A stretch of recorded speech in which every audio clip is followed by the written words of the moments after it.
Die now, morpe napalna zensinu soldata, nezina, to ona veteran seal se 25 litnim stazem. This title does not invite us into a simple story of fists and fury. It summons us into a mirror held up to our assumptions, our reflexes, our ideas about power, gender, experience, and what we think we know when we look at another human being. It sounds like a headline torn from the chaos of our age, sharp-edged and provocative, but beneath it lies a deeper question: who do we become when we judge before we understand? Imagine the moment. A public space, perhaps loud, perhaps tense. A woman in uniform, or maybe out of it, carrying herself with a quiet, unremarkable calm. A man, a Marine trained for battle, shaped by discipline and aggression, by a culture that prizes dominance and certainty. He sees her and assumes weakness. He sees her and believes the world has already told him who she is. In that instant, his story about her is already written. And then he acts. Die now. Those words, whether spoken aloud or only formed in intent, are not just a threat. They are the ultimate expression of erasure. They say, you do not matter, your past does not matter, your skill does not matter, your humanity does not matter. And yet, the irony of this moment is almost unbearable. Because the woman he targets is not what he thinks she is. She is not untested. She is not fragile. She is a veteran of the SEALs with 25 years of service carved into her body and mind, years of discipline that taught her how to read danger before it announces itself, years of combat that taught her when to strike and when to wait, years of survival that taught her that the loudest threat is often the least informed. This is not a story about humiliating a Marine. It is not a story about celebrating violence or proving who is tougher. It is a story about the cost of arrogance. It is a story about the danger of stereotypes. And it is a story about a kind of strength that does not announce itself with shouting or swagger. For decades, we have been trained, subtly and overtly, to associate power with appearance. Big bodies, loud voices, aggressive posture. We assume that experience wears a uniform we can recognize. We assume that authority looks a certain way, that danger comes in familiar shapes. But reality has never obeyed our assumptions. Reality hides its sharpest edges behind ordinary faces. The woman in this story did not need to tell anyone who she was. She did not need to boast about missions completed in silence, about teammates lost and lessons learned the hard way. Her resume was not written for public consumption. Like many veterans, especially those from elite units, her greatest skill may have been restraint. The ability to de-escalate. The ability to walk away. The ability to choose not to destroy someone who does not yet understand the mistake they are making. And yet, when attacked, training takes over. Not the kind of training that glorifies rage, but the kind that values control. 25 years in the SEALs is not just about learning how to fight. It is about learning how to survive pressure, how to think clearly when adrenaline floods the body, how to neutralize threats with the least force necessary.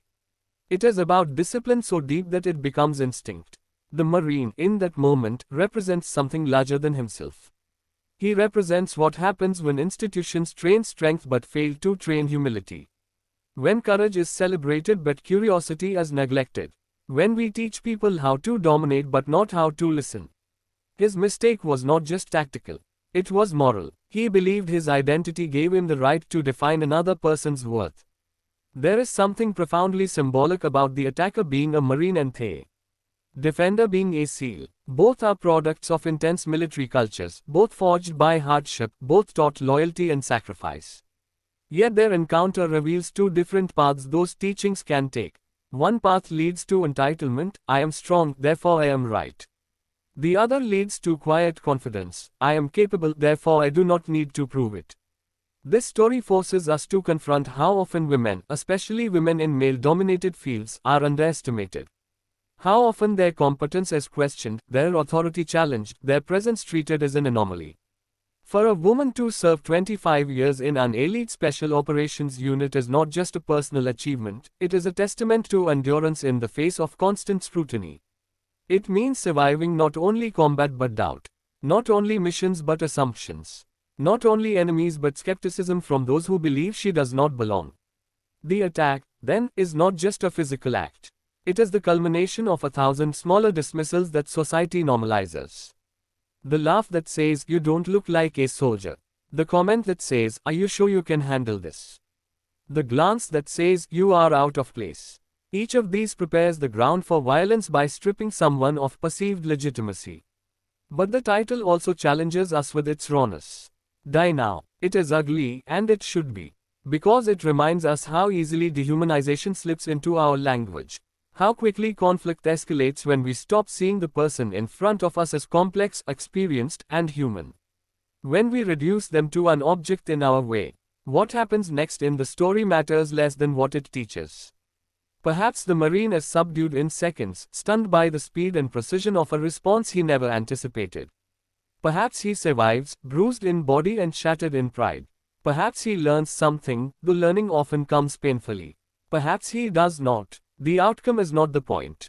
The lesson is. The lesson is that strength is not always visible. Experience does not always announce itself. And respect should never be conditional on our assumptions. If we wait to treat people with dignity until they prove they deserve it, we will always be too late. This story also speaks to veterans themselves, to those who carry extraordinary histories in ordinary lives. It reminds us that many of the most capable people around us are silent about what they have endured. They do not wear their achievements like armor. They shop for groceries, stand in line, blend into crowds. And sometimes, because they blend in, they are mistaken for easy targets. There is a temptation to turn the story into a triumphal tale, to cheer the reversal, to enjoy the shock of the aggressor being outmatched. But that misses the deeper truth. The real victory would have been a world in which the attack never happened. A world in which the Marine paused, recognized another soldier, or at least another human being, and chose restraint over dominance. So when we hear this title, when we feel its punch, let us not rush to judgment or spectacle. Let us ask ourselves harder questions. How often do we underestimate others? How often do we mistake loudness for leadership, aggression for authority, appearance for reality? How often do we act on stories we invent about people instead of listening to the stories they actually carry? The woman in this story does not need our applause. She has survived far more than a single confrontation.